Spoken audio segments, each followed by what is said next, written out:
అంటే carotid artery డిసీజ్‌ని diagnose చేయడానికి Doppler use చేస్తున్నారు. అండ్ ఏఐ టెక్నాలజీని అంటే మనకి మెడికల్‌లో ఉండేటువంటి టాప్ అండ్ టెక్నాలజీ మన చిరంజీవి హాస్పిటల్స్‌లో ఉంది గదా! సో, దాని గురించి ఇంకొంచెం డీటెయిల్డ్‌గా అంటే స్పెసిఫిక్‌గా మన దగ్గర ఉన్నటువంటిది ఇంకొంచెం టెక్నాలజీ ఏంటో ఒకసారి చెప్తారా? యాహ్! మన దగ్గర ఈ హైబ్రిడ్ క్యాత్ ల్యాబ్ గానీ, లేకపోతే మన ఏఐ టెక్నాలజీలో ఉన్న డాప్లర్ గానీ, ఇవన్నీ ఈ కెరోటిడ్ ఆర్టరీ డిసీజ్‌లో చాలా హెల్ప్ అవుతాయి. ఓకే. సో, దీనిలో అడ్వాంటేజ్ ఏంటంటే, మనకి ఎంత పర్సెంటేజు, ఎంత బ్లాక్ ఉంది, ఇవన్నీ రావటం జరగటంతో పాటు, మనము ట్రీట్మెంట్ ఆప్షన్స్‌లో కూడా హైబ్రిడ్ టెక్నాలజీ ఉండడం వల్ల, మనము ఆహ్, క్లిష్టమైన సర్జరీని హ్మ్. కెరోటిడ్ సర్జరీని చాలా సులువుగా చేసుకుంటాం.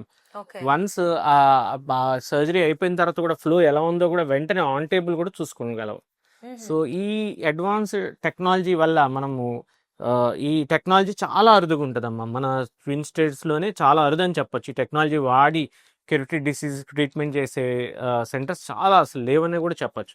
సో అలాంటి టెక్నాలజీ వాడడం వల్ల పేషెంట్కి early recovery, fast recovery and better results మనం ఇవ్వగలుగుతున్నాం చిరంజీవి హాస్పిటల్. ఓకే. సో, మన చిరంజీవి హాస్పిటల్స్‌లో ఈ కెరటిడ్ ఆర్టరీ డిసీజ్‌కి సంబంధించి డయాగ్నోసిస్‌లో కూడా టాప్ ఎండ్ టెక్నాలజీని మనం యుటిలైజ్ చేస్తున్నాం. ఎస్.